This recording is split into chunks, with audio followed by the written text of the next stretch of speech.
When I think about something like cancer, it's slightly terrifying because it feels like a game of roulette.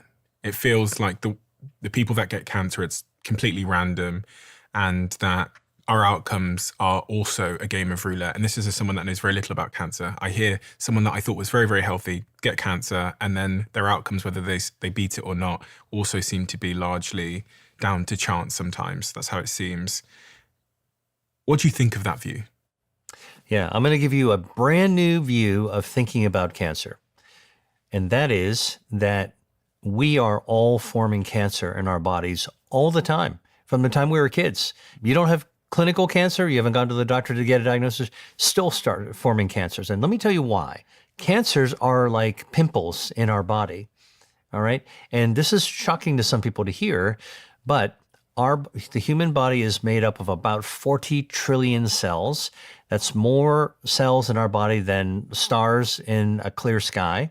All right. And these cells have to divide to be able to reproduce themselves, copy and paste. Every cell has its own genetic material called DNA. It's our instructions for how our cells are work. So you got to copy and paste your DNA. All right.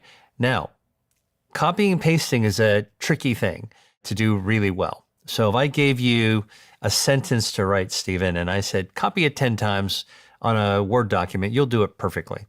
If I told you to copy it 1,000 times, you're going to make a few mistakes.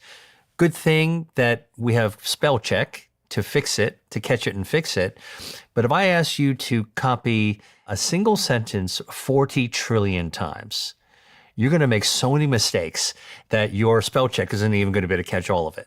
Okay. And that's what's happening in our body every single day as we are replicating ourselves. We're going to make mistakes. And whenever there's a mistake that's being made that isn't caught and fixed, that's a mutation. And so we have mutations that are forming in our body just as an outcome of being alive and doing our thing. And we're not sick from those mutations. But every mutation is the beginning of a microscopic cancer.